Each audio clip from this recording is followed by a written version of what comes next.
నమస్తే, నేను Roja. Welcome to prime debate. High court ఆదేశాలతో స్థానిక సంస్థల ఎన్నికలకు ముహూర్తం ఖరారు చేయాల్సిన నిర్బంధం ఏర్పడిందన్న ఆందోళన ఓవైపు, మున్సిపల్ ఎన్నికలు ఎప్పుడు పెడతారో చెప్పాలన్న న్యాయస్థానం ప్రశ్నలతో సమాధానం చెప్పలేని సర్కార్ డైలమా మరోవైపు. ఖజానా ఖాళీ కావడంతో జీతాలు ఇవ్వలేని దయనీయ పరిస్థితి. వీటికి తోడు రోజురోజుకి పెరుగుతున్న అసమ్మతి. సమస్యల చక్రబంధంలో చిక్కుకున్న తెలంగాణ కాంగ్రెస్ తాజా పరిస్థితిపై చిన్న ఇంట్రొడక్షన్ ఇది. ఏడాదిన్నర కాంగ్రెస్ ప్రభుత్వ పాలనపై స్థానిక సంస్థలు, మున్సిపల్ ఎన్నికల ఫలితాలను రెఫరెండంగా చూపేందుకు ప్రతిపక్షాలు సిద్దమవుతున్న వేళ ఈ గండం నుంచి ఎలా గట్టెక్కాలో పాలుపోక సీఎం రేవంత్ సతమతమవుతున్నారు. ఇలాంటి సందర్భంలో కాంగ్రెస్ లో ఊపందుకున్న అసంతృప్తి గళం చినికి చినికి గాలివానగా మారుతోంది.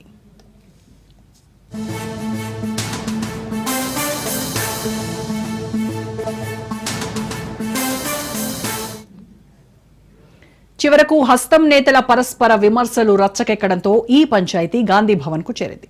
టీ కాంగ్రెస్ క్రమశిక్షణ కమిటీ చైర్మన్ మల్లు రవి, వరంగల్ నేతల మధ్య తలెత్తిన వివాదంపై ఈరోజు కొండా మురళిని పిలిచి ఆయన వాదనలను విన్నారు. క్రమశిక్షణ కమిటీ వరకు వ్యవహారం వచ్చిందంటే మ్యాటర్ ఎంత సీరియస్ అయిందో కొండా మురళికి అర్థమై ఉంటుంది. కానీ కొండా మురళి ఏమాత్రం టెన్షన్ పడకుండా చాలా బిందాస్ గా కనిపించారు.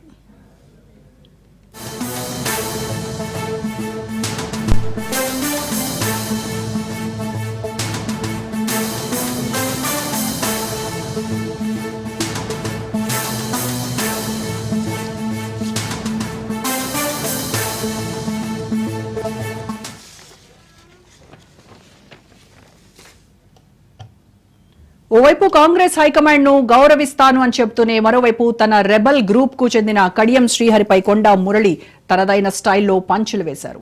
తాను ఎమ్మెల్సీ పదవికి రాజీనామా చేసి కాంగ్రెస్ కండువా కప్పుకున్నానని, దమ్ముంటే కడియం శ్రీహరి కూడా బీఆర్ఎస్ నుంచి గెలిచారు కాబట్టి ఎమ్మెల్యే పదవికి రాజీనామా చేసి మళ్లీ గెలవాలని కొండా సవాల్ విసరటంతో ఈ వ్యవహారం మరింత వేడెక్కింది.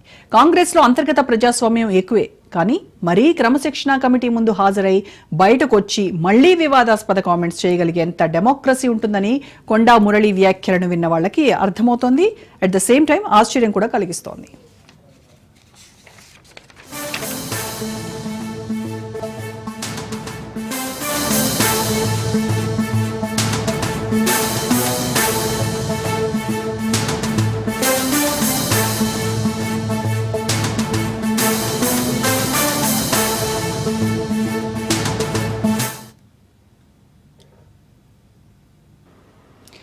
రైట్, తెలంగాణలో స్థానిక సంస్థల ఎన్నికలు అనేది ఒక సవాల్గా మారింది కాంగ్రెస్ ప్రభుత్వానికి. At the same time Congress లో ఉన్నటువంటి అంతర్గత విభేదాలు ఏవైతే ఉన్నాయో అవి కూడా పీక్స్ కు వెళ్లి క్రమశిక్షణ కమిటీ ముందు కూడా హాజరవ్వాల్సినటువంటి పరిస్థితి. సో మరి ఈ 18 నెలల కాంగ్రెస్ పాలనకు ఇప్పుడు జరగబోయేటువంటి స్థానిక సంస్థల ఎన్నికలు రెఫరెండంగా మారబోతున్నాయి అని ఇటు ప్రతిపక్షాలు అంటున్నాయి. సో అసలు మరి కాంగ్రెస్ పార్టీలో, కాంగ్రెస్ ప్రభుత్వంలో ఏం జరుగుతోంది అనేది ఇవాళ మన డిబేట్ లో మాట్లాడదాం.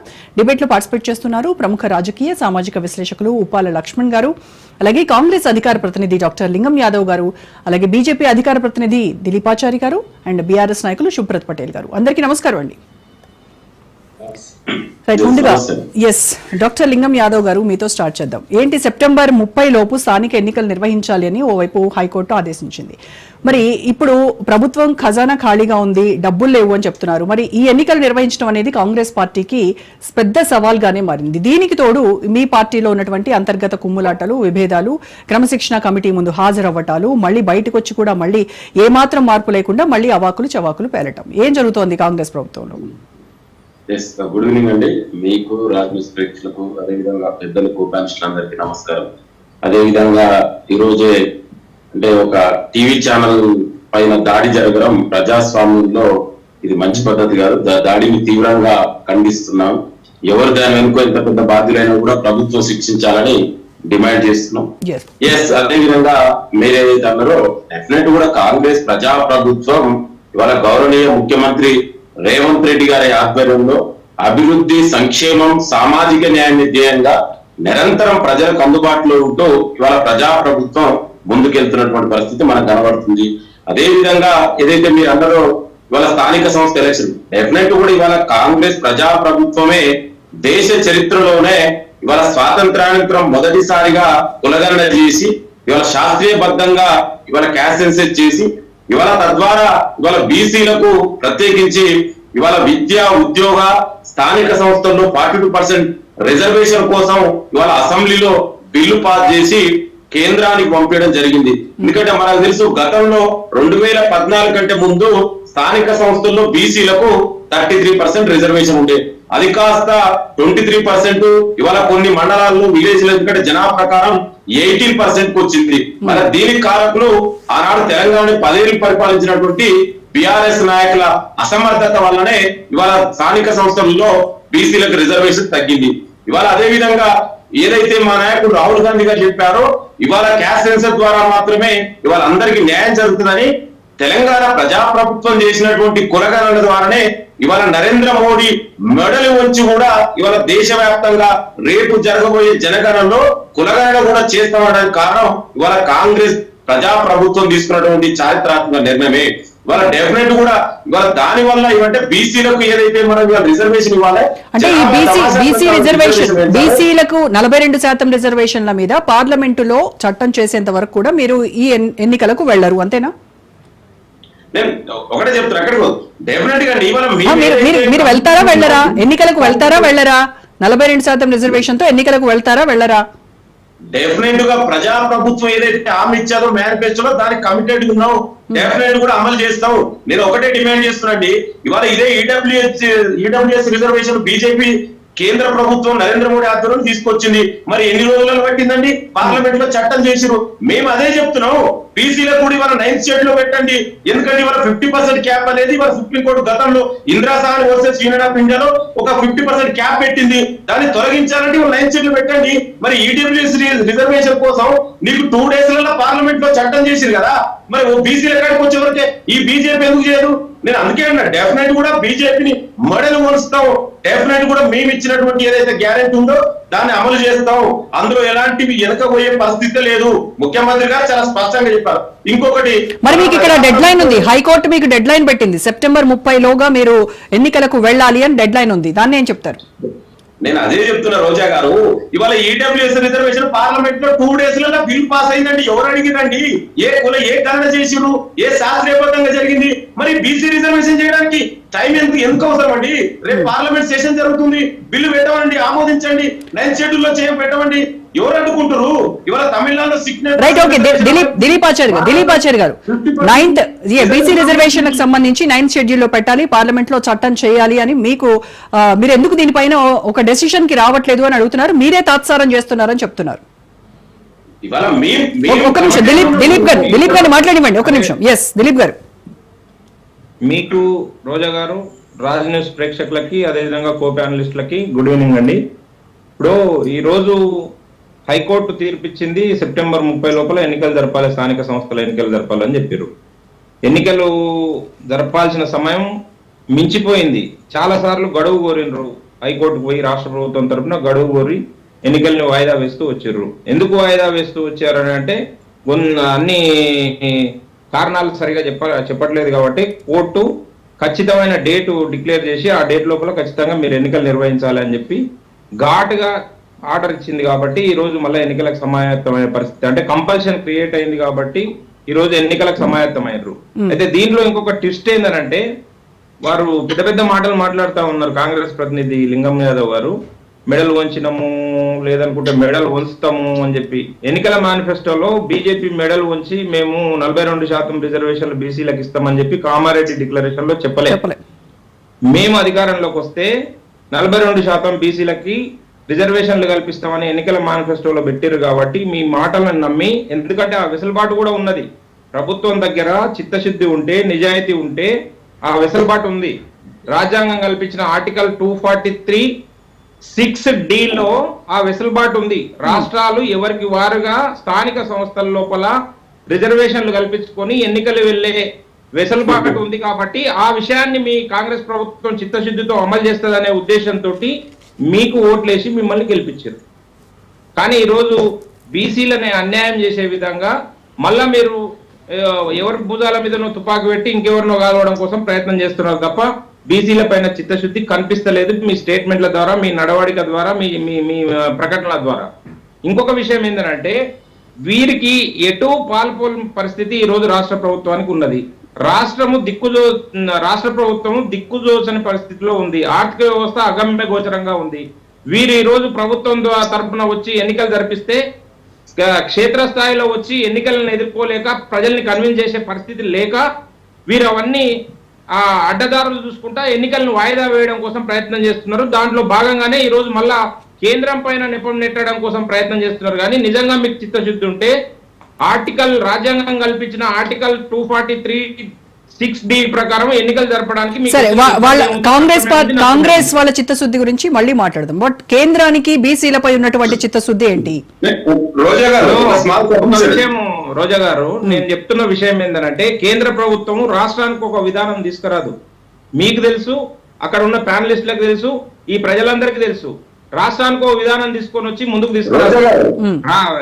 ఎప్పుడైతే జనగణన జరుగుతుందో ఆ జనగణనలో కులగణన ఉంటుందని చెప్పి స్పష్టంగా కేంద్ర ప్రభుత్వం ప్రకటించింది. దానికి దేశం మొత్తం సమాయత్తం అవుతుంది. జనగణన జరుగుతుంది, దాంట్లో కులగణన జరుగుతుంది. ఖచ్చితంగా కులగణన ద్వారా మనకు ఫలితాలు వస్తాయి. సో జనగణనలో కులగణన జరిగి అది మొత్తం రిపోర్ట్ వచ్చేంత వరకు కూడా దీనిపైన ఎటువంటి యాక్షన్ ఉండదు కేంద్రం నుంచి, రైట్? అది క్లారిటీ. మరి ఈలోగా స్థానిక సంస్థల ఎన్నికలకు చెప్తా ఉన్నా నేను చాలా కేటగారికల్ గా చెప్తున్న అంశం ఏంటంటే రాష్ట్ర ప్రభుత్వానికి 42% కాకపోతే ఇంకా పెచ్చు రిజర్వేషన్ల స్థాయి పెంచుకోవడానికి రాజ్యాంగము హక్కు కల్పించింది రాష్ట్ర ప్రభుత్వాలకి. చెప్పండి లింగం యాదవ్ గారు. అర్థమైంది మీరు చెప్పేది అర్థమైంది. దిలీప్ ఆచార్య గారు చదువుకోమాను 9th షెడ్యూల్ ఆల్రెడీ గతంలో supreme court Indira Sawhney versus union of ఇండియాలో 50% రిజర్వేషన్ దాటొద్దని రూలింగ్ ఇచ్చింది. దానికి అనుగుణంగా 50% దాటాలంటే అది కేంద్ర ప్రభుత్వం 9th షెడ్యూల్ పెట్టాలి. అది రాష్ట్ర ప్రభుత్వం కిందికి రాదు. దయచేసి తెలుసుకొని మాట్లాడితే సుప్రత్ గారు మళ్ళీ మాట్లాడతాను మీతో. ఒక విషయం చెప్పండి దిలీప్ గారు. నాకు చదువుకోవడానికి, నాకు జ్ఞానం ఇవ్వడానికి కాంగ్రెస్ నాయకుడు వస్తే రావచ్చు, కానీ నేను సిద్ధంగా లేను. ఆయన జ్ఞానం తీసుకోవడానికి నేను సిద్ధంగా లేను. మీ చాతగాని తనాన్ని వేరే వాళ్ళ పైన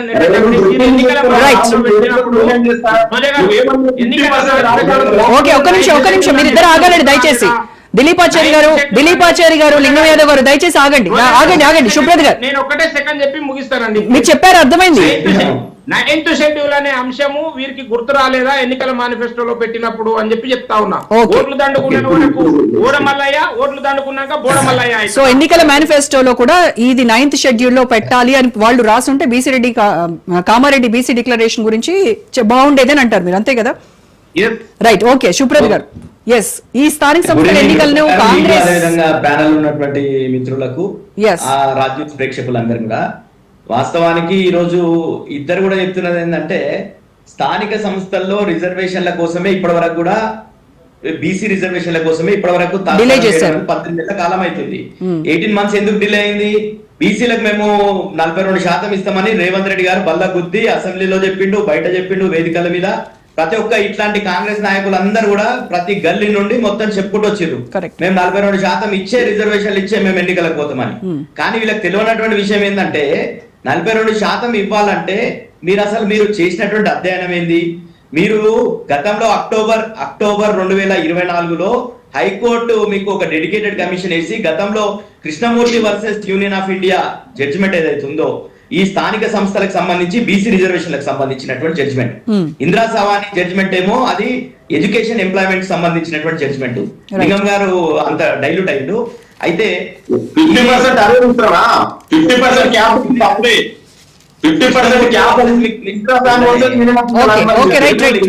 నేర్చుకోండి.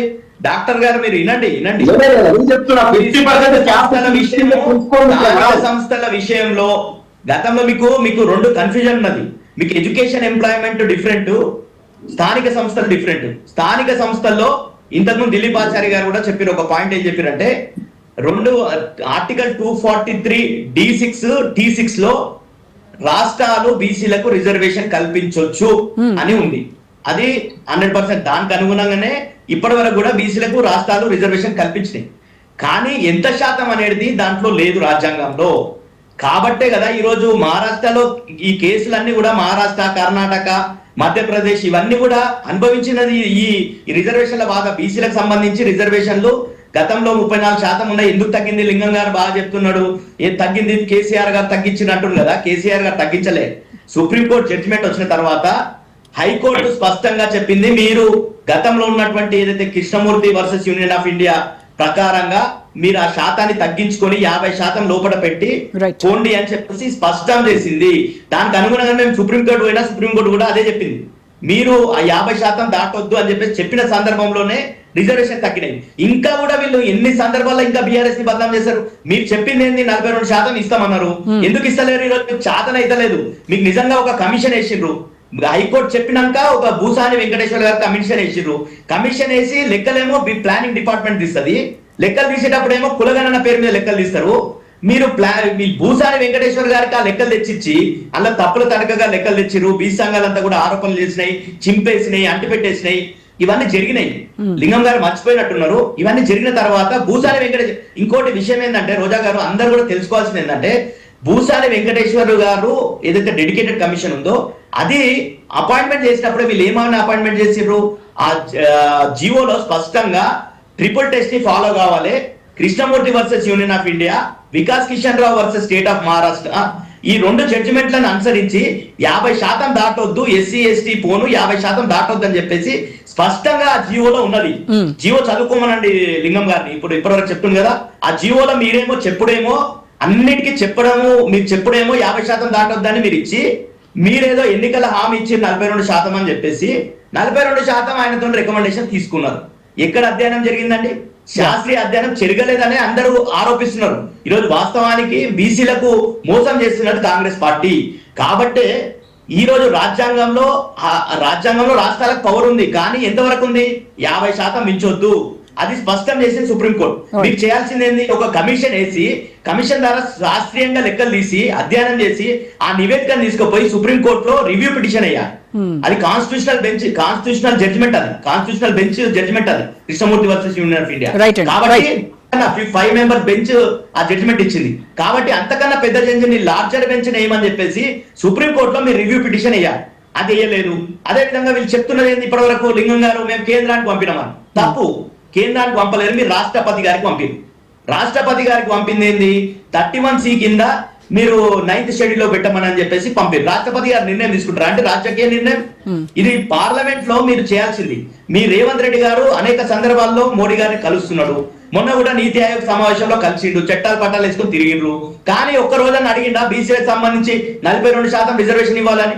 ఈ రోజు చెప్తున్న లింగం గారు ఇక్కడ కూర్చొని, లింగం గారు మేము 42% ఇచ్చే పోతాం అంటున్నాం. కానీ వీళ్ళ పిసిసి ప్రెసిడెంట్ మహేష్ కుమార్ గౌడ్ గారు హైకోర్టు జడ్జిమెంట్ వచ్చిన సందర్భంలో చెప్పింది ఏంటంటే, మేము ఇద్దాం అనుకున్నాం, మేము 42% చేద్దాం అనుకున్నాం, మా కేంద్రం సహకరించలేదు, కాబట్టి మేము హైకోర్టుని అనుసరించి మేము పార్టీల పరంగా ఇచ్చేది అంశాన్ని మేము చర్చిస్తామని చెప్తున్నాడు. 100% మోసం చేస్తున్నది కాంగ్రెస్ పార్టీ. ఓకే, రైట్ అండి. లక్ష్మణ్ గారితో మాట్లాడు. ఎస్, లక్ష్మణ్ గారు, సో ఈ తప్పు మీదే అంటే మీదే అని ఇటు కాంగ్రెస్ బీజేపీ మాట్లాడుకుంటూ ఉన్నాయి. అంటే 42% కాదు 50% రిజర్వేషన్, బీసీలకు రిజర్వేషన్ ఇస్తూ మీరు ఎన్నికలకు వెళ్ళండి, వద్దనేది ఎవరు, తెలంగాణ రోల్ మోడల్ గా ఉంచండి అని చెప్పేసి బీజేపీ వాళ్ళు అంటున్నారు. కానీ ఇది మొత్తానికి పార్లమెంట్ లో పెట్టి 9th షెడ్యూల్ లో పెట్టి దీన్ని చట్టం తీసుకొచ్చిన తర్వాత మేము స్థానిక సంస్థల ఎన్నికలకు వెళ్తాము, దానికోసమే ఇది డిలే అవుతోంది అని ఇటు కాంగ్రెస్ వర్షన్. అసలు మొత్తం మీద ఈ స్థానిక సంస్థల ఎన్నికల జాప్యానికి అసలు రీజన్ ఏంటంటారు? ఇక్కడ రాజకీయ కోణంలో మనం మాట్లాడుతున్నప్పుడు ఏమైపోతుందంటే, కులగణన చేశారు, బీసీకి 42% మార్చి నెలలోనే అసెంబ్లీలో బిల్లు పాస్ చేశారు. చేసిన తర్వాత ఇప్పుడు వెనక్కి పోయే పరిస్థితి ఉండదు. కానీ ఇంప్లిమెంటేషన్ ఎట్లా చేయాలా అన్నప్పుడు ఏం చేశారు? ఈ బిల్లును సెంట్రల్ గవర్నమెంట్కి పంపారు. పంపి ఇంప్లిమెంటేషన్ మీరు కాన్స్టిట్యూషనల్ అమెండ్మెంట్ చేయండి అని అడిగారు. అంటే ఇక్కడ ఇంప్లిమెంటేషన్ చేయడానికి అక్కడ కాన్స్టిట్యూషనల్ అమెండ్మెంట్ జరగాలి, మిత్రులు కూడా సెక్షన్ చెప్పారు, జరగాలని పంపించారు. పంపించినప్పుడు ఎందుకు పంపించాల్సి వచ్చింది అలాగంటే 50% దాటింది కాబట్టి, 50% దాటితే సుప్రీంకోర్టు అంగీకరించదు. అందువలన ఏమైపోయింది? మీరు కాన్స్టిట్యూషనల్ అమెండ్మెంట్ చేయండి అని. అంటే ఇప్పుడు ఒక రాష్ట్రం వాళ్ళు అడిగితే మరి కేంద్ర ప్రభుత్వము ఆ రాష్ట్రం అడిగింది కాబట్టి కాన్స్టిట్యూషన్ అమెండ్మెంట్ చేస్తాము అనే నిర్ణయానికి ఎలా రాగలుగుతుంది? అన్ని రాష్ట్రాల అభిప్రాయాలు కూడా తీసుకోవాలి. ఒక రాష్ట్రాన్ని ప్రత్యేకించి నిర్ణయం తీసుకునే పరిస్థితి అక్కడ ఉండదు పార్లమెంట్. ఇక్కడ మరి ఏం చేయాలి? ఇప్పుడు ఎన్నికలు వచ్చాయి, ఎన్నికల ముందేమో అంటే 42% ఏమో ప్రకటించేశారు. కాబట్టి ఇక్కడ విధులేని పరిస్థితి. సుప్రీంకోర్టు కూడా ఆ రిజర్వేషన్ల సంగతి తర్వాత ముందుకు మీరు లేట్ అయిపోయింది, మీరు ఎన్నికలు జరపండి అని టైం బౌండ్ పెట్టి జడ్జిమెంట్ ఇచ్చేసింది. సో ఇప్పుడు ఏం చేయగలుగుతారు? ఈ యొక్క తక్కువ కాలంలో కేంద్రం నుంచి అక్కడ అమెండ్మెంట్, కాన్స్టిట్యూషనల్ అమెండ్మెంట్ జరిగే అవకాశాలు లేవని నేను భావిస్తున్నా. అంత సులభంగా జరుగుతుంది అక్కడ అని. ఒకవేళ జరగకపోతే ఇక రొటీన్ గా ఇంతకు ముందు బీసీలకు రిజర్వేషన్, ఎస్సీ ఎస్టీలకు ఏం రిజర్వేషన్ గతంలో దాన్ని ఫాలో అది ఫాలో అయ్యి ఎన్నికలు జరపాల్సి వస్తుంది. అంటే 42కు కాదు 34% లిమిట్ కావచ్చు. మరి అది అప్పుడు ప్రజలు ఎలా చూస్తారంటారు? అంటే పెద్ద హడావిడిగా జనగణన చేసి కులగణన చేసి 42% డిక్లేర్ చేసిన తర్వాత మళ్ళీ యథావిధిగా పాతదే ఇంప్లిమెంట్ చేస్తాము అని అంటే కాంగ్రెస్ ప్రభుత్వాన్ని ప్రజలు నమ్ముతారంటారా? నమ్ముతారంటే ఏం చేయగలుగుతారు చెప్తారు కదా. ఇక్కడ అప్పుడు బీజేపీ పైన నెపం మోపుతారు. ఎన్నికలు జరపమనేది మరి మేము కేంద్రానికి ఏమో ఇప్పుడు తెలివిగా వీళ్ళు ఇక్కడ బిల్లు పాస్ చేసి యాక్చువల్ గా local bodies with in the limits వీళ్ళే బిల్లు పాస్ చేసుకోవచ్చు, వీళ్ళే ఇంప్లిమెంట్ చేసుకోవచ్చు. ఎవరు 50% బిల్లు అయితే ఏ అభ్యంతరం ఉండదు, వీళ్ళే చేసుకోవచ్చు. కానీ వీళ్ళు ఏం చేసిండ్రు, 50% దాటిపోయింది కాబట్టి కాన్స్టిట్యూషనల్ అమెండ్మెంట్ జరగాల. కాబట్టి ఏం చేసిండ్రు, వాళ్ళ మీద చూసేసిండ్రు సెంట్రల్ గవర్నమెంట్ పంపించేసి. కాన్స్టిట్యూషనల్ అమెండ్మెంట్ అంటే ఒక రాష్ట్రానికి ప్రత్యేకంగా చేయరు. అమెండ్మెంట్ జరిగితే అన్ని రాష్ట్రాలకు వర్తిస్తుంది. అందువల్ల వాళ్ళు మరి అన్ని రాష్ట్రాల అభిప్రాయం ఎలా ఉంది, అన్ని రాష్ట్రాల్లో సాధ్యమైతే అదే 42%, ఇవన్నీ వాళ్ళు ఆలోచించాల్సిన అవసరం ఉంటుంది కేంద్ర ప్రభుత్వం కూడా. అది అంత సులభంగా ఇప్పుడే ఏదో రేపు నెక్స్ట్ మంత్ జరిగేటువంటి పార్లమెంట్ లో పెట్టేస్తారు, బిల్లు పాస్ అయిపోతుంది, అది వచ్చేస్తుంది అనేది నేనైతే అంత తొందరగా జరగదని నేను అనుకుంటున్నాను. ఇక్కడ ఇప్పుడు ఇప్పుడు సమస్య ఏంటంటే, సరే ఇంకా మాట తప్పారా అంటే ఏం చేయగలుగుతారు కాంగ్రెస్ పార్టీ వాళ్ళైనా? ఇక్కడ సుప్రీంకోర్టు ఏమో డెడ్ లైన్ పెట్టి కూర్చురా, కేంద్రం ఏమో అది అమెండ్మెంట్ చేయడానికి ఇప్పటితో సాధ్యం కాదని చెప్తుంది అనుకున్నాము. ఏం చేయగలుగుతారో అది ప్రజలు చెప్తారు ఆ విషయాన్ని. ఎన్నికలకు పోక తప్పదు. ఇంకా అమెండ్మెంట్ చేయమని కేంద్రంపై ఒత్తిడి తెచ్చేటువంటి పరిస్థితి లేదంటారు కాంగ్రెస్ కి? ఒత్తిడి అంటే చూడమ్మా, బిల్లు అక్కడ పార్లమెంట్ లో పెట్టాలి. మెజారిటీ ఎవరుతుంది? కాంగ్రెస్ కింద. కాంగ్రెస్ ప్రైవేట్ బిల్లు పెట్టచ్చు, అంత చర్చ జరగచ్చు, పాస్ కావద్దు. అందువల్ల అంత సులభం కాదు. ప్రైవేట్ బిల్లు కూడా యాక్సెప్ట్ చేయాలి, అది చర్చకు రావాలి. మరి ఎప్పుడు చర్చకు వస్తుంది, ఎప్పుడు దానికి పాస్? చర్చ కంటే చాలా సమయం తీసుకుంటారు, చర్చ జరగకుండా పాస్ కాదు బిల్లు ఏది కూడా. అందువల్ల అసలు ముందు బీజేపీ దానికి ఫేవర్ గా ఉందా అంటే, బీజేపీ కూడా బీసీల విషయంలో ఫేవర్ గా ఉండొచ్చేమో, కానీ సాంకేతిక పరంగా ఇప్పుడు ఏం చేయగలుగుతారు ఈ తక్కువ సమయంలో అన్నది నా ప్రశ్న. అంత ఈజీగా అయితే ఉండదు, చేయడానికి అవకాశం అయితే ఉండదు. పాత ఏవైతే రిజర్వేషన్లు ఉన్నాయో అదే ఫాలో కావాల్సి వస్తుంది. Right, okay. లింగయాదవ్ గారు, ఇప్పటికిప్పుడు కనుక మరి అంటే సెప్టెంబర్ 30లోగా హైకోర్టు చెప్పినట్టుగా స్థానిక సంస్థల ఎన్నికలు నిర్వహించాలి అని చెప్తే, ఇటు పార్లమెంట్లో అమెండ్మెంట్ అవ్వకపోతే యథావిధిగా గతంలో ఏ రకంగా అయితే రిజర్వేషన్ ప్రకారం చేశారో దాంతోనే మీరు వెళ్లాల్సి ఉంటుంది. మరి ఇప్పటికిప్పుడు కనుక అలాంటి సిచ్యువేషన్ క్రియేట్ అయితే కాంగ్రెస్ లో ఉన్నటువంటి అంతర్గత విభేదాలు కావచ్చు, ఈ అసమ్మతి స్వరాలు కావచ్చు, వీటన్నింటిలో కాంగ్రెస్ గెలుపు ఎంతవరకు సాధ్యం అవుతుంది అని మీరు అనుకుంటున్నారు? ముందుగా కాంగ్రెస్ లో మీరు అనుకున్నట్టు బయట ప్రచారం నేను అనుకోవట్లేదు. కాంగ్రెస్ లో ఏం జరుగుతుంది అనేది ప్రజలు చూస్తున్నారు, అందరూ చూస్తూనే ఉన్నారు, ప్రతి ఒక్కళ్ళకి తెలుసు. ఇది నేను అంటున్నటువంటి మాట కాదు. అదే చెప్తున్నా, వాళ్ళ కాంగ్రెస్ పార్టీలో భిన్న అభిప్రాయాలను వ్యక్తపరిచే స్వేచ్ఛ, ఆ యొక్క ప్రజాస్వామ్య యొక్క వాతావరణం కాంగ్రెస్ పార్టీలో ఉంటది. ఎవరైనా కూడా వాళ్ళు అనుకున్న కొంచెం నిర్భయంగా చెప్తారు. అయితే కొంచెం ఇంటర్నల్ డెమోక్రసీ కాంగ్రెస్ పార్టీలో ఎక్కువ ఉంటది కాబట్టి కొంతమంది బయటికి కూడా వచ్చి మాట్లాడతారు. నేను ఏమంటున్నా అంటే, మిగతా పార్టీలో ఇవాళ బీఆర్ఎస్ లో గాని బీజేపీలో గాని వాళ్ళ నాయకులకు వ్యతిరేకంగా ఒక్క మాట మాట్లాడి ఆ పార్టీలు ఉండగలుగుతారండి? అవి ఒక నియంతృత్వ పార్టీలు. నేనేమంటే భిన్నాభిప్రాయం వ్యక్తం చేయడం తప్పు కాదు. ఆ సమస్యలన్నింటినీ కూడా ఇవాళ మా అధిష్టాన నాయకత్వం పరిష్కరిస్తుంది. ఇవాళ మీరైతే ఏదైతే అన్నారో దాని ఆల్రెడీ మాకు ఒక డిస్ప్లే కమిటీ కూడా ఉంది, దాని గురించి మాట్లాడతారు. అవేం పెద్ద సమస్యలు కావు. మాట్లాడారు అవన్నీ డిసిప్లిన్ కమిటీ ముందుకు వెళ్ళారు, మాట్లాడారు. కానీ బయటకు వచ్చిన తర్వాత ఏమన్నా మార్పు వచ్చిందా తీరులో? లేదు కదా. మీరు చూసారు, నేను చూసాను, అందరం చూసాం. మరి ఇలాంటప్పుడు డిసిప్లిన్ కమిటీ ముందు వాళ్ళది ఏం విన్నట్టు వాళ్ళ మాట? అదే అంటే చెప్తున్నా. స్వేచ్ఛ కూడా పరిమితులు ఉండే స్వేచ్ఛ వేరు, అపరిమితమైనటువంటి స్వేచ్ఛ కాంగ్రెస్ పార్టీలో ఉంది. అవన్నీ కూడా పెద్ద సమస్యలు కావండి. అవన్నీ కూడా మా పార్టీ ఇంటర్నల్ గా పరిష్కరించుకుంటాము. అవన్నీ కూడా నేను అదే చెప్తున్నాండి, మిగతా పార్టీలో కనీసం మాట్లాడగలిగే స్వేచ్ఛ ఉందా అండి? బీజేపీలో బీఆర్ఎస్ లో ఒక నాయకుడు మాట్లాడితే ఏం జరిగిందో మనం చూస్తున్నాం కదా. గతంలో ఇదే బీఆర్ఎస్ నాయకులు ఏం చేసిరో. ఇవాళ నేను ఏమంటున్నా అంటే, దయచేసి అది పెద్ద సమస్య కాదు. ఇవాళ నేను ప్రత్యేకించి ఇంతకుముందుకే బీసీల గురించి మాట్లాడితే బీఆర్ఎస్ నాయకుడు మాట్లాడుతుంది. ముందుగా చాలా స్పష్టంగా నేను ఒకటే చెప్పండి, బీసీలకు ఇవాళ మేమనుకో ఏదైతే 42% రిజర్వేషన్ ఇస్తే అది 50% క్యాప్ దాటుతుంది. ఈ 50% క్యాప్ దాటితే గతంలో సుప్రీంకోర్టు జడ్జిమెంట్లు ఉన్నాయి. ఇవాళ ఆనాడు జయలలిత గారు తమిళనాడులో ఇవాళ 60% రిజర్వేషన్ కోసం ఆనాడు నైట్ షెడ్యూల్ లో పెట్టించారు. ఇవాళ మేము కూడా అదే అంటున్నాం. మరి నరేంద్ర మోడీ బీసీ అని చెప్తుంది కదా. నేను బీసీ టెక్నికల్ ఓబీసీ ప్రధాని అయినటువంటి నరేంద్ర మోడీ గారు బీసీల మీద ప్రేమ చిత్తశుద్ధి ఉంటే మరి ఇవాళ నైట్ షెడ్యూల్ లో పెట్టమనండి. ఎవరు అడ్డుకుంటారండి? నీకు చిత్తశుద్ధి నువ్వు చేయాలి కదా. ఇవాళ ఈడబ్ల్యూఎస్ రిజర్వేషన్ ఎన్ని రోజుల్లో పాస్ అయిందండి? ఎవరు అడిగిరండి? మరి ఈడబ్ల్యూఎస్ రిజర్వేషన్ మాత్రం నీకు అంత చిత్తశుద్ధి ఉంది, బీసీల కోసం వస్తే మాత్రం నీకు చిత్తశుద్ధి లేదు. ఇవాళ బీజేపీ కూడా చిత్తశుద్ధిని నిరూపించుకోవాలి. ఇవాళ ఒక చట్టం చేసి మేము పంపించాం కేంద్ర ప్రభుత్వానికి. కేంద్ర ప్రభుత్వం మరి దాని మీద డెఫినెట్ కూడా మా పార్టీ తరఫున పోరాడతాం, డెఫినెట్ కూడా నిలదీస్తాం. ఇక బీఆర్ఎస్ నాయకులు మాట్లాడతారు ఎంత నిస్సిగ్గు అంటే, 33% రిజర్వేషన్ ఉంటే తగ్గించింది బీఆర్ఎస్. ఎవరు తగ్గిమన్నాడండి? మరి ఎందుకు మీరు ఆనాడు కొట్లాడలే? ఇవాళ తమిళనాడులో 69% రిజర్వేషన్ అమలు అవుతుంది. మరి ఆ విధంగా మీరు ఎందుకు చేయలే? దానికి కారణం మీరే కదా. మీ కేసీఆర్ అసమర్థత వల్ల ఇవాళ బీసీలు నష్టపోయారు 10 ఏళ్లుగా. దానికి ముందు క్షమాపణ చెప్పాలి. దయచేసి ఇవాళ ఒక మంచి ప్రయత్నం చేస్తున్నాం. మీరు అందరూ కూడా ఇవాళ కాంగ్రెస్ ప్రజాప్రభుత్వానికి సహకారం ఉండండి, సపోర్ట్ చేయండి. మన అందరి ఉద్దేశం బీసీలకు రిజర్వేషన్ పెంచాలనుకుంటే అంతే తప్ప కోడిగుడ్డు మీద ఈకలేనట్టు కొంతమంది కోర్టు పోతామంటారు, కొంతమంది ఆగిపోతారంటారు. అరే మీరు మంచి ప్రయత్నం చేస్తుంటే మీరు స్వాగతించేది పోయి మీరే ఈ శకునాలు ఏంటండి?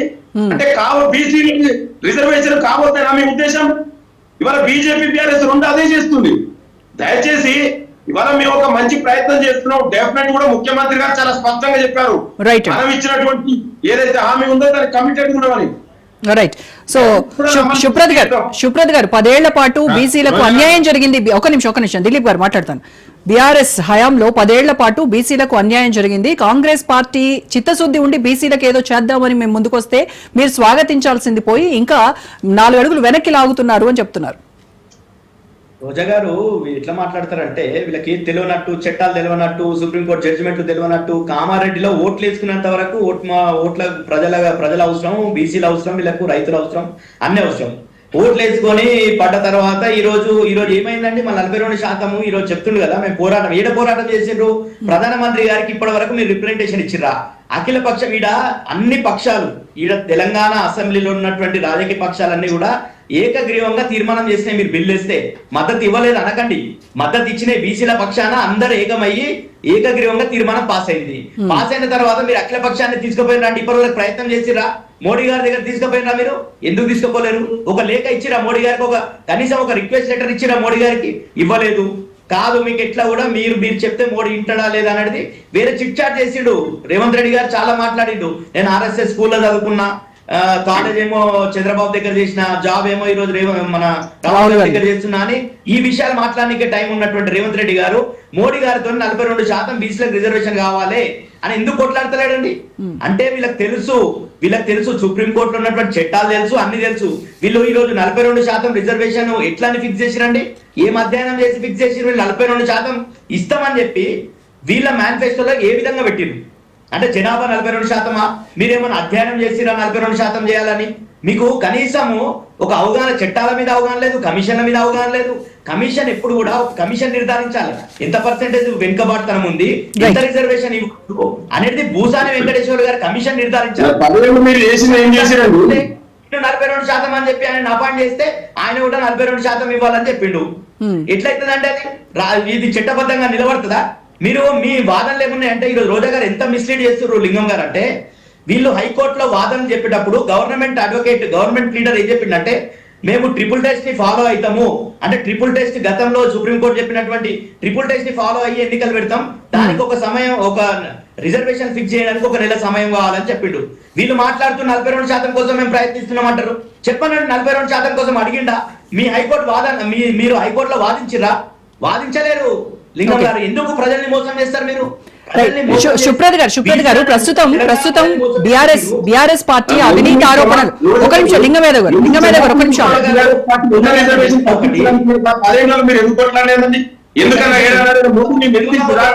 లింగం గారు ఒక నిమిషం. కేసీఆర్ గారి 69% తమిళనాడు రాష్ట్రానికి ఎట్లా అనుమతి ఉంటది? రిజర్వేషన్ పెంచుకొని వాళ్ళు ఎట్లా అనుభవిస్తుంటారు? తెలంగాణ కూడా 85% బీసీ, ఎస్సీ, ఎస్టీ మైనార్టీలు ఉన్నారు, మాకు కూడా రిజర్వేషన్ పెంచుకునే అవకాశం కల్పించాలని చెప్పేసి పార్లమెంట్ లో కొట్లాడింది బీఆర్ఎస్ పార్టీ. మీకు తెలియదా? మీరు మర్చిపోయారు. Okay right. సుప్రద్ గారు నా క్వశ్చన్ ఏంటంటే, సుప్రద్ గారు ఒక్క నిమిషం వినండి. అవకాశం కల్పించాలని పార్లమెంట్ లో పంపినాం, పార్లమెంట్ లో పెండింగ్ లో ఉంది. పదేళ్ల బీఆర్ఎస్ పాలనలో జరిగినటువంటి అవినీతిపై ఇప్పుడు అవినీతి ఆరోపణలు ఎదుర్కొంటున్నటువంటి బీఆర్ఎస్ పార్టీ ఇప్పుడు మరి స్థానిక సంస్థల్లోకి వెళ్తే మీ పైన ఉన్నటువంటి ఆరోపణలు, అది ఈ కార్ కావచ్చు, కాళేశ్వరం కావచ్చు, ఫోన్ ట్యాపింగ్ కావచ్చు, ఇలా అన్నిటి మీద అవినీతి ఆరోపణలు, కేసులు ఎదుర్కొంటూ విచారణలు ఎదుర్కొంటున్నటువంటి మీ పార్టీకి స్థానిక సంస్థల్లో ప్రజల విశ్వసనీయత ఎంతవరకు ఉంటుంది అనేది మీ అభిప్రాయం? ప్రజలందరూ, రోజా గారు, ప్రజలందరూ కూడా మళ్ళా కేసీఆర్ గారిని కోరుకుంటున్నారు. అది అన్ని కాంగ్రెస్ పార్టీ ఒక సర్వే ఒకటి వాళ్ళ సోషల్ మీడియా హ్యాండ్లర్ లో ఒకటి పోస్ట్ చేసింది. అంటే కొంచెం వెటకారంగా పోస్ట్ చేసింది ఏంటంటే, మీకు ప్రజాపాలన కావాలన్నా లేకపోతే ఫామ్ హౌస్ పాలన కావాలన్నా అంటే 67% మంది మాకు ఫామ్ హౌస్ పాలన, కేసీఆర్ పాలన కావాలని వాళ్ళు ఎంత వెటకారంగా పెట్టినా, వాళ్ళ సోషల్ మీడియా హ్యాండ్లర్ లో పెట్టినా గానీ 67% ప్రజలు ఫామ్ హౌస్ పాలన. కేసీఆర్ గారు ఫామ్ హౌస్ ఉన్నాడు. ఈ రోజు జూబ్లీహిల్స్ ప్యాలెస్ లో ఉన్నాడు రేవంత్ రెడ్డి గారు. మంత్రులను అక్కడనే పిలుచుకుంటున్నాడు, అధికారులను అక్కడనే పిలుచుకుంటున్నారు. ఎవరు వచ్చినా టీ షర్ట్ల మీద కనీసం డ్రెస్ సెన్స్ లేకుండా కూడా అట్లాంటి మీటింగ్ పెడుతున్నటువంటి చూసినాం మనం. అలాగే సెక్రటేరియట్ నుంచి కూడా నడుస్తోంది కదా పాలన. సెక్రటేరియట్ లో చాలా తక్కువ ఎంత నడుస్తున్నాయో, ఆయన ఇంట్లో కాడ రివ్యూలు ఎన్ని నడుస్తున్నాయో మనం చూసినాం కదా. చాలా మీ పార్టీకి ప్రజల్లో ఉన్నటువంటి విశ్వసనీయత ఎంత అని అడిగాను, దానికి చెప్పండి.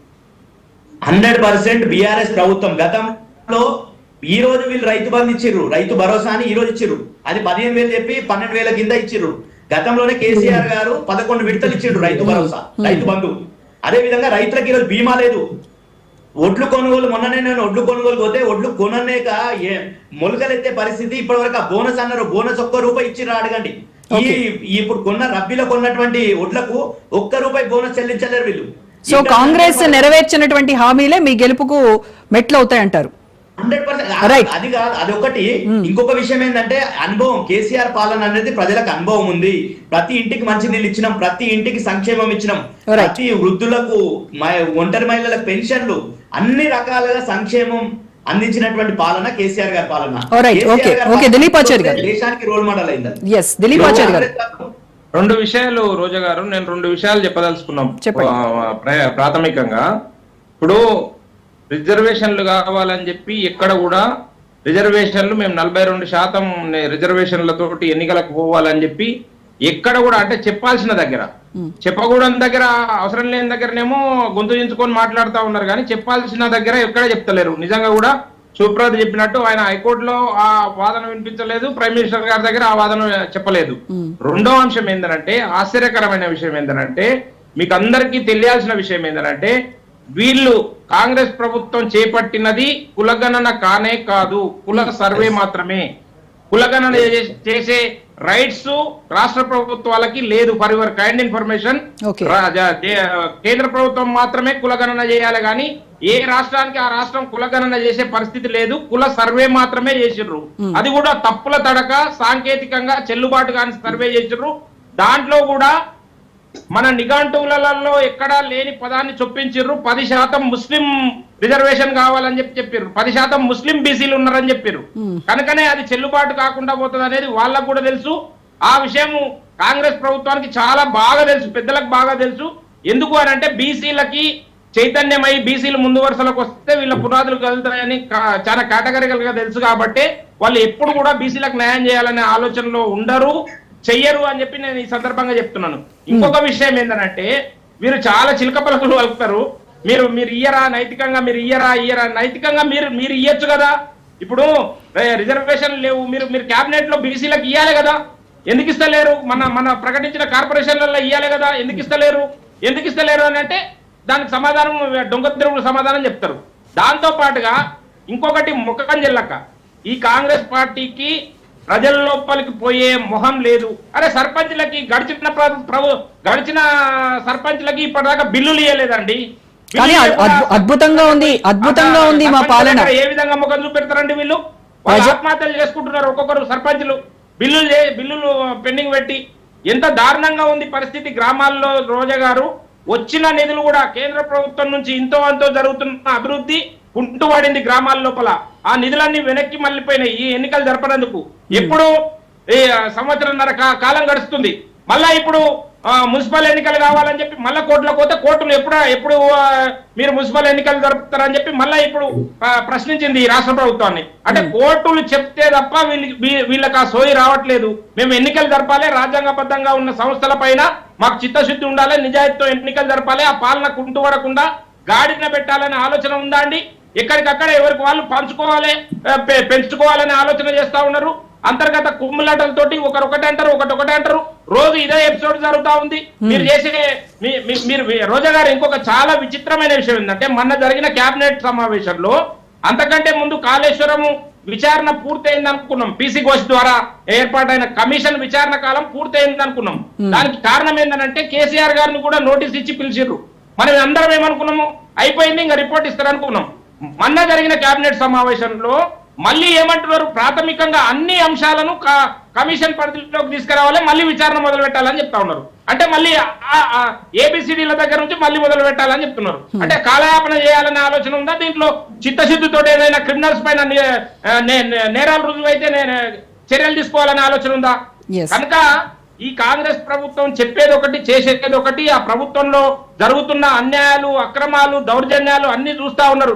ఇంకొక చిన్న విషయం అండి, చాలా ఆశ్చర్యకరమైన విషయము. నిన్న ఒకవైపు దేశం మొత్తం గొంతెత్తి కూస్తా ఉంది.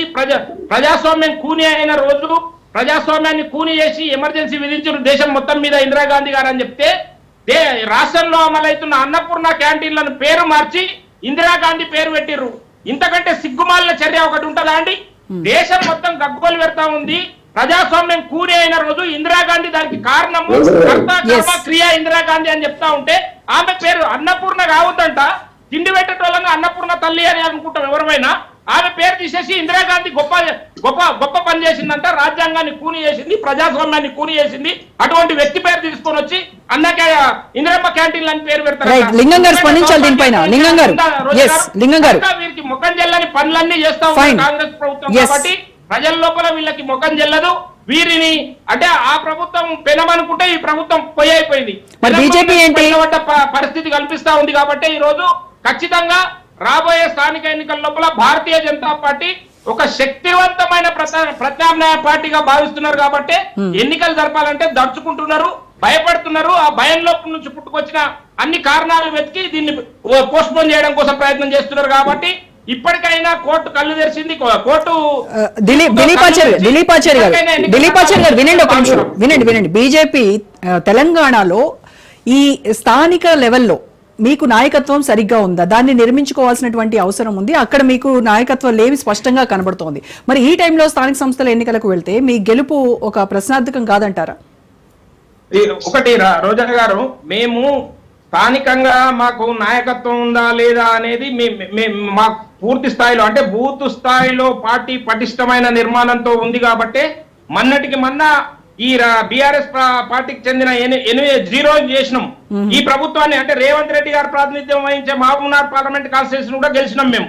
ఆయన అంతకుముందు ప్రాతినిధ్యం వహించిన మల్కాజిగిరి పార్లమెంట్ కూడా గెలిచినాం. కనుక మాకు నిర్మాణం లేకపోతే ఈ విధమైన విజయాలు రావు, అనామతిగా రావు, ఆషామాషిగా రావు, దక్కవు విజయాలు.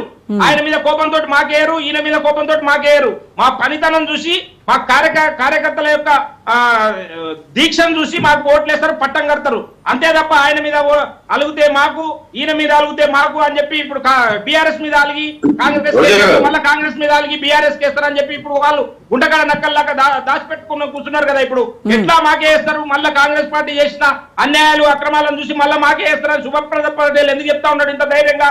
ఎందుకంటే వాళ్ళకి కాకపోతే వీళ్ళకు, వీళ్ళకి కాకపోతే వాళ్ళకి అనుకుంటున్నారు. కానే కాదు, సమాజం కళ్ళు తెరిచింది. ఖచ్చితంగా భారతీయ జనతా పార్టీని హక్కున చేర్చుకుంటది. ఒక భారతీయ జనతా పార్టీ తెలంగాణలో ప్రత్యామ్నాయంగా శక్తివంతంగా ఉంది. ఖచ్చితంగా భారతీయ జనతా పార్టీని హక్కున చేర్చుకుంటారని చెప్తున్నాను. Okay, right. లింగం గారు,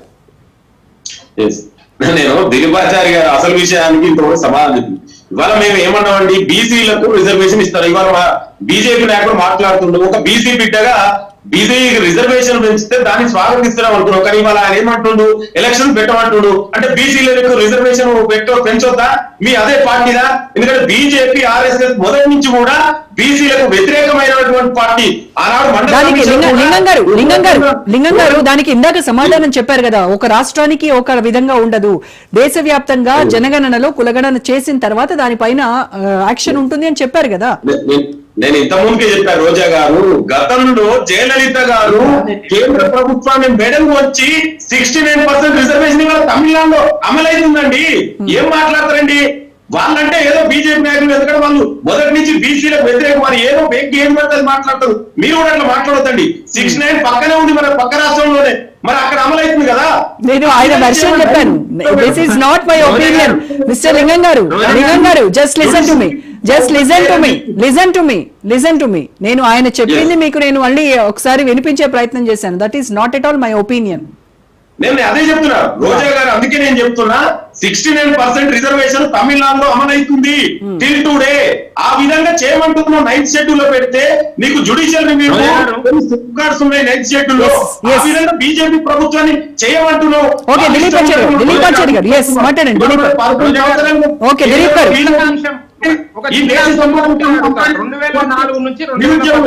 ఒక నిమిషం వినండి.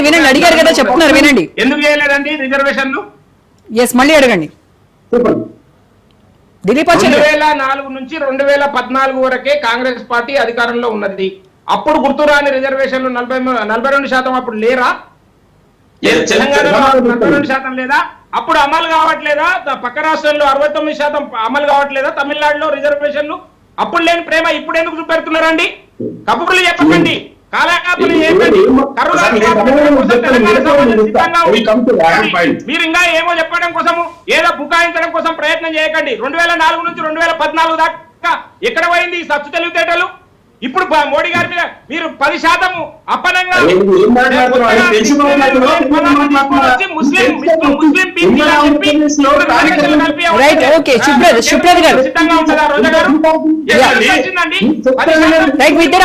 దిలీప్ ఆచార్య గారు, లింగం గారు ఆగండి ఒక నిమిషం. శుభ్రత్ గారు మాట్లాడండి.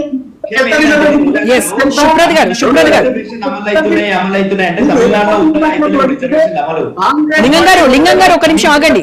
ఎస్, వినండి. శుభ్రత్ గారు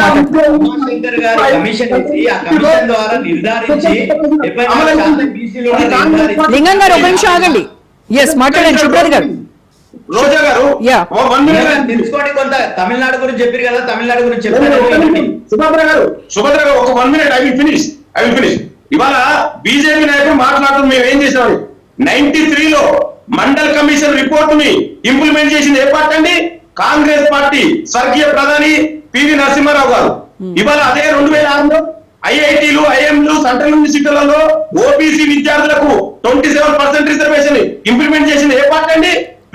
కాంగ్రెస్ పార్టీ. మీరు తెలుసుకోకుండా తెలియకుండా తెలుసుకోండి. మీరు ఇదే బీజేపీ నాయకులు.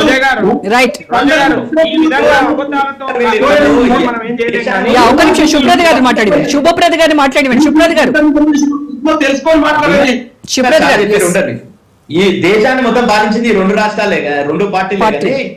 అయితే విషయం ఏంటంటే, ఈ మండల్ కమిషన్ మేము ఇంప్లిమెంట్ చేసినామని జబ్బలు దర్చుకుంటున్నట్టు లింగం గారు చెప్పేది ఏంటంటే, 1980లో మండల్ కమిషన్ రిపోర్ట్ ఇచ్చింది. 10 సంవత్సరాలు మీరు చేయలే. విపి సింగ్ గారు వచ్చి దాన్ని అమలుకు ఉంటే అది కోర్టులో ఆగి, కోర్టు చెప్పిన తర్వాత మళ్ళా పివి నరసింహారావు గారు ఇంప్లిమెంట్ చేసిరు. ఎందుకు 93 ఏ ప్రభుత్వం ఉంది మిత్రమా? కాంగ్రెస్ ప్రభుత్వం కదా, నాకు చెప్పు, అది కూడా చెప్పు. 93 ప్రధాని ఎవరు ఉంది, ఏ పార్టీ ఉంది? చేయలేరు. మాట్లాడితే ప్రజలు మనం తెలియదు అనుకోవద్దు, వీక్షకులకు కూడా చాలా విషయాలు తెలుస్తాయి. ఈరోజు తమిళనాడులో రిజర్వేషన్లు అమలు అవుతున్నాయంటే తమిళనాడులో ఒక శాస్త్రీయబద్ధంగా ఒక కమిషన్ వేసి ఆ కమిషన్ ద్వారా అధ్యయనం చేసి రంభాశంకర్ గారి కమిషన్ ద్వారా అధ్యయనం చేసి దాంట్లో బీసీలు 74% ఉన్నారు, దానికి 50% బీసీ రిజర్వేషన్ ఇవ్వాలి అని చెప్పేసి ఒక కమిషన్ రిపోర్ట్ చేసి దాన్ని చట్టం చేసి ఆ చట్టాన్ని తీసుకొని పోయి పార్లమెంట్ లో బిల్లు పెట్టి పార్లమెంట్ లో 9th షెడ్యూల్ లో పెట్టించారు ఆ రోజు. మరి అదే చేయమంటున్నాం మిత్రమా. మిత్రమా, మేము అదే చేయమంటున్నాం కదా. బీజేపీ ప్రభుత్వం మీరు చట్టం చేసినాం, మీరు చేయమని చెప్తున్నాం. మీరు సపోర్ట్ చేస్తారా, మీరు అపోజ్ చేస్తారా? మీరు చట్టం చేయలేరు లింగం గారు. చట్టం ఎప్పుడైతుంది, బిల్లు ఎప్పుడు చట్టం అవుతుందో తెలుసా మీకు? కరెక్ట్. నేను గవర్నర్ పంపించిన గవర్నర్ ఇప్పుడు ప్రెసిడెంట్ అవుతుంది. ప్రెసిడెంట్ చేస్తే అదే కదా, బీజేపీ ప్రెసిడెంట్ రెండు ఒకటే కదా. ఇవాళ బీజేపీ కేంద్ర ప్రభుత్వం ఎవరండి? రాష్ట్రపతి గారు ఒక నిమిషం. కేంద్ర ప్రభుత్వంలో భాగమా కాదా? కేంద్ర ప్రభుత్వంలో భాగమా కాదా? ఓకే, ఒక నిమిషం. సుప్రత్ గారు ఒక నిమిషం అండి. నేను ఒక సూటి ప్రశ్న అడిగినా దానికి సమాధానం. ఒక నిమిషం అండి దిలీప్ గారు, ఒక నిమిషం. మొత్తం కూడా చేసినామని చెప్తారు కదా. మీరు నిజంగానే కులగణన చేసింటే, మీ లెక్కలు కరెక్ట్ అయింటే, మీరు బీసీ బిల్లుతో పాటు ఎస్సీ వర్గీకరణ చేశారు. ఎస్సీ వర్గీకరణకు ఈ లెక్కలు వాడుకున్నారా? మీరు వాడుకోలేదు. ఎందుకు వాడుకోలేదు? ఇది చట్టబద్ధంగా కాదు కాబట్టి వాడుకోలేదు. మీకు లింగం గారు తెలియకుండా మాట్లాడకండి. 2011 లెక్కల ప్రకారంగా లెక్కలు బయట పెట్టా కదా, నువ్వు మాట్లాడకండి. మేము చేసినాం, చట్టబద్ధంగా సైంటిఫిక్ గా చేసినాం. నీ డేటానే బయట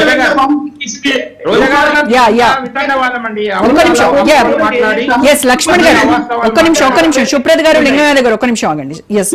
లక్ష్మణ్ గారు మాట్లాడండి. మరి ఆనాడు నువ్వు ఎందుకు ఏం చేసినావు? నువ్వు కదా.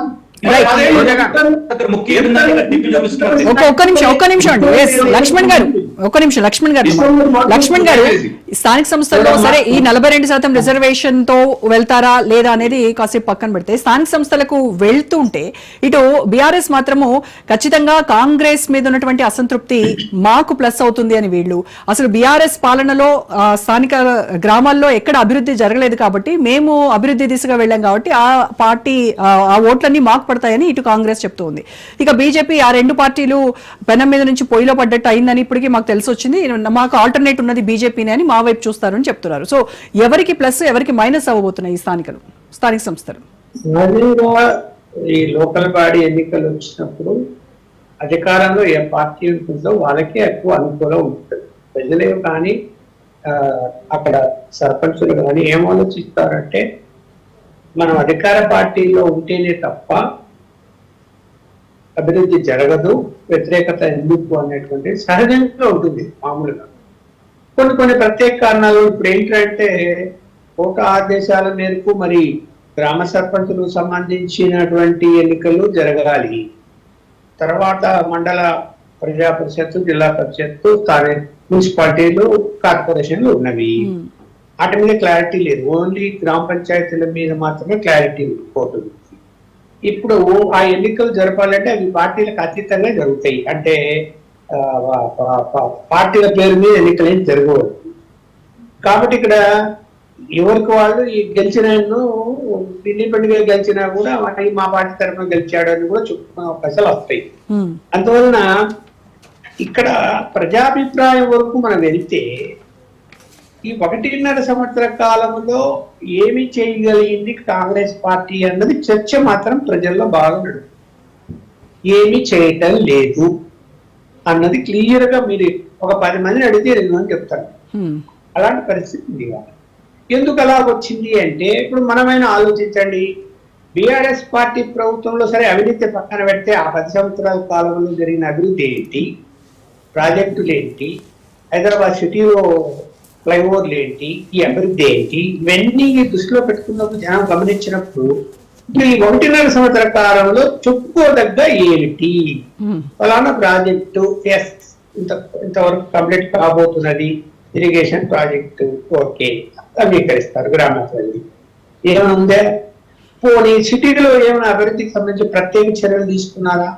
అటువైపు పెట్టారు, సరే అది ఆధునీకరణ అని చెప్తున్నారు. అది ఇప్పుడే జరిగే పని కాదు. అది సిటీకి సంబంధించింది, లోకల్ అంటే గ్రామ పంచాయతీ సంబంధించింది కాదు. గ్రామ పంచాయతీకి సంబంధించి నిధులు డైవర్ట్ కాకుండా కేంద్ర ప్రభుత్వం ఏం చేసింది, డైరెక్ట్ గా గ్రామ పంచాయతీకి నిధులు పంపిస్తున్నప్పుడు అక్కడ క్రెడిట్ కేంద్రం కొట్టేసింది. అరే రాష్ట్ర ప్రభుత్వం అయితే డైవర్ట్ చేసుకుంటారు, మనకు పంపరు అని. ఇప్పుడు అలాంటి సమస్య లేదు. ఒకవేళ కేంద్రం కూడా 1 నెల 2 నెలలు ఆలస్యం చేసి పంపుతుందంటే అది ఆ ఎఫెక్ట్ బీజేపీతో పడుతుంది ఎక్కడైనా కూడా. అంటే ఎన్ఓసీలు సరిగా లేకపోతే, అంటే పెట్టిన నిధులు పంపిన వాటికి ఖర్చులు సరిగా జమలు చెప్పకపోతే, ఖర్చు జమలు అవి చెప్పేంతవరకు ఆపుతారు, వాళ్ళు మళ్ళీ పంపరు. అలాంటి చోట వాళ్ళ సర్పంచులు ఏం చేస్తారంటే కేంద్రం ఆపేసిందని వాళ్ళని నిధులు పంపుతారు. ఇది ఈ మొత్తం ఓవరాల్ గా ఏంటంటే ఇది ఒక పెద్ద పరీక్ష అయిపోయింది కాంగ్రెస్ ప్రభుత్వానికి. ఎందుకు ముందు బీసీల రిజర్వేషన్లు 42% ఎట్టి పరిస్థితుల్లో ఈ ఎన్నికల్లో అమలు జరగడానికి అవకాశం లేదు. ఒకవేళ హైకోర్టు ఇచ్చిన జడ్జిమెంట్ మేరకు సుప్రీంకోర్టు పోయి అప్పీల్ చేసుకుని అక్కడి నుంచి ఏమైనా ఇంకా గడువు కోరితే తప్ప ఉన్న శాతం ఏంటి, 29%. అంటే 25% ఇప్పుడున్న దాని ప్రకారం. ఎందుకంటే 4% మళ్ళా ముస్లింస్ బీసీ ఈ కింద ముస్లింస్ 4% సపరేట్, అంటే 29% అవుతుంది బీసీలకు ఓవరాల్ గా. 4 నుంచి 25 అవుతారు. సో అట్లాంటి పరిస్థితుల్లో ఈ ఎన్నికల్లో ఏం చెప్పుకోగలుగుతారు? ఇప్పుడు ఆ విలేజ్ లో ఇప్పుడు వాళ్ళకి ఒకటే మార్గం ఉంది ప్రభుత్వానికి. ఏంటంటే అంటే రాజకీయ పార్టీలకు ఒకటే మార్గం, రిజర్వేషన్లు విషయం పక్కన పెట్టండి, మీరు పార్టీల పరంగా రిజర్వేషన్లు ఇవ్వండి. ఎవరొద్దా మీకు? బీసీలకు ఎక్కువ సీట్లు ఇవ్వండి. చూడగా 42% ఇచ్చేసాము, ఇదిగో సరే చట్టం ఎప్పుడైనా కానీ కేంద్రం ఎప్పుడన్నా పార్లమెంట్ లో బిల్లు పెట్టి పాస్ చేయి, మేము పార్టీ పరంగా నిర్ణయించుకున్నాము. అలా ఇచ్చేసి దేశం మొత్తానికి ఒక రోల్ మోడల్ గా ఉండొచ్చు కదా తెలంగాణ. ఎందుకు ఉండకూడదు? అన్ని అంటే నేను ఒక పార్టీ అనటంలే, అన్ని పార్టీలు, బీజేపీ, బీఆర్ఎస్ పార్టీ, ఏ రాష్ట్రంలో ఎవరు అధికారం ఉన్నా మేము పార్టీ పరంగా 42% బీసీలకు ఇస్తున్నాము, ఇదిగో డేటా కలెక్ట్ చేయండి, ఈ రోజు నుంచి 40% అనౌన్స్ చేసి ఇచ్చేయండి. ఎవరున్నారు? అలా కాదు కదా. మళ్ళీ ఏం ఆలోచిస్తారు, గెలిచేవాడు కావాలి, డబ్బు ఖర్చు పెట్టుకునేవాడు కావాలి, అవసరమైతే దౌర్జన్యం చేసేవాడు కావాలి, ఊళ్ళో ఓట్లని దండుకునేవాడు కావాలి అని ఆలోచిస్తారు కదా. అవి వదిలేండి. దిలీప్ ఆచార్య గారు చెప్పండి. ఇప్పుడు నేనేమంటున్నానంటే మౌలికంగా నేను ఒక సూటి ప్రశ్న చేసిన, ఈ రాష్ట్ర ప్రభుత్వం నిర్వహించింది కులగణన కాదు కుల సర్వే మాత్రమే అనే విషయాన్ని నేను మళ్ళీ స్పష్టంగా చెప్తా ఉన్నా. అది కూడా తప్పుల తడకతో కూడిన కుల సర్వే.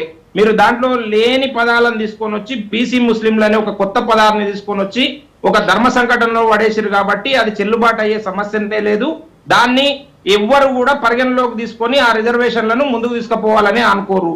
ఎట్టి పరిస్థితుల్లో రాబోయే రోజుల్లో భారతీయ జనతా పార్టీ ఆధ్వర్యంలో కేంద్ర ప్రభుత్వం జరిపే కులగణననే ఏదైనా ఏదానికైనా ప్రామాణికమైతది. మీరు చేసే ఇవన్నీ ఈ డ్రామాలు ఈ జిమ్మిక్కులన్నీ ఉట్టివే అనేది అర్థమైపోయింది. కాంగ్రెస్ పార్టీలో ఉన్న నాయకులే ఒప్పుకోలేదు మీరు చేసిన సర్వే తప్పుల తడక అని చెప్పి.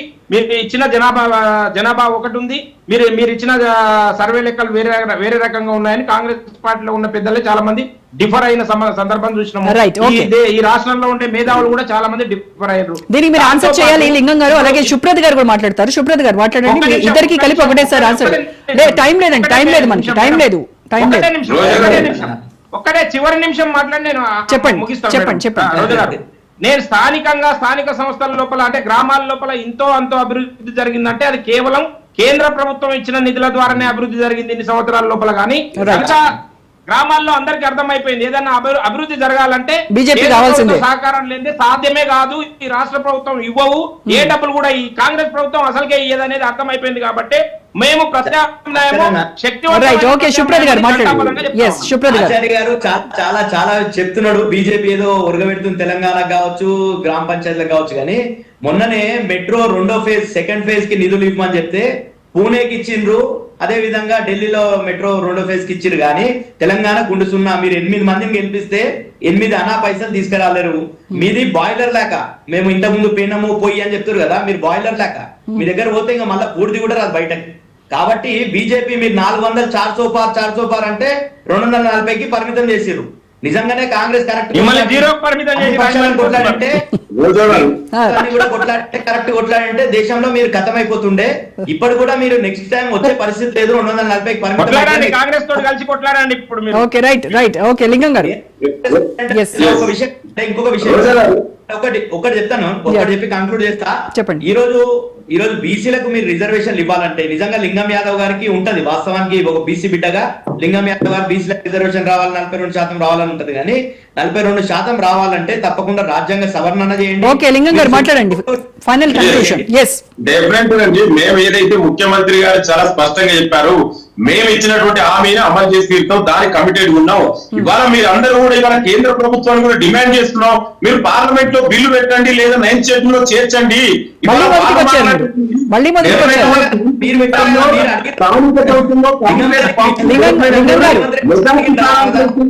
ఇంకా బీజేపీ ఎక్కడండి?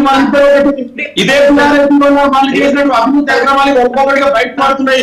వాళ్ళ నాయకులు మొక్కలు చూపించుకోలేక వామదులు పడుతుంటే ఇంకా వాళ్ళ తెలంగాణ అభివృద్ధి జరగాలంటే ఒక కాంగ్రెస్ పార్టీ ద్వారా మాత్రమే సాధ్యమైంది. లింగం గారు పార్లమెంట్ లో ఇది ఒక్క నిమిషం, పార్లమెంట్ లో ఇది చట్టం చేయకపోతే 42% రిజర్వేషన్ తీసేసి గతంలో మాదిరిగానే ఎలక్షన్స్ కి వెళ్తారా వెళ్ళరా? లేదంటే మీరు రోల్ మోడల్ గా ఉండాలనుకుంటే 42% బీసీలకు రిజర్వేషన్ ఇస్తున్నాము అని చెప్పి అనౌన్స్ చేసి మీరు ఎన్నికలకు వెళ్తారు? ఫైనల్ గా చెప్పండి. మీరే లింగం గారు మీరే చెప్పాలి. మీరు వెయిట్ చేయండి. ఇవాళ అదే చెప్తున్నారు, క్యాస్ట్ సెన్సెస్ ద్వారా ఇవాళ శాస్త్రీయబద్ధంగా జరగలేదంటారు. గతంలో సెన్సెస్ జరిగిన తెలంగాణ అసలు బీసీ నరేంద్ర మోడీ మేడం ఉంచాము. రేపు కూడా ఇవాళ పార్లమెంట్ లో బిల్లు పెట్టడమో లేదా 9th షెడ్యూల్ లో చేర్చేంత వరకు కూడా కాంగ్రెస్ పార్టీ పోరాడుతుంది. డెఫినెట్ కూడా బీసీ అప్పటి వరకు స్థానిక సంస్థలకు వెళ్ళరా? అప్పటి వరకు స్థానిక సంస్థలకు వెళ్ళరా? స్థానిక సంస్థలు నిర్వహించరా? హామీకి కట్టుబడి ఏ విధంగా న్యాయం చేయాలో ఆలోచిస్తాం. ఇది రెండు చాలా క్వైట్ కాంట్రడిక్టరీ స్టేట్మెంట్స్ చేస్తున్నారు. అంటే బీఆర్ఎస్ చెప్తుందంటే బీఆర్ఎస్ బీసీలకు రిజర్వేషన్ ఇవ్వకుంటే బాగుంటుందనే ఉద్దేశం. ఎప్పుడు ఎలక్షన్ రైట్ అండి. Okay thank you so much లింగం యాదవ్ గారు, సుప్రత్ గారు, లక్ష్మణ్ గారు, దిలీప్ ఆచార్య గారు, థ్యాంక్ యూ సో మచ్ అండి. ఇది ఇవాల్టి special debate. Stay tune to Raj.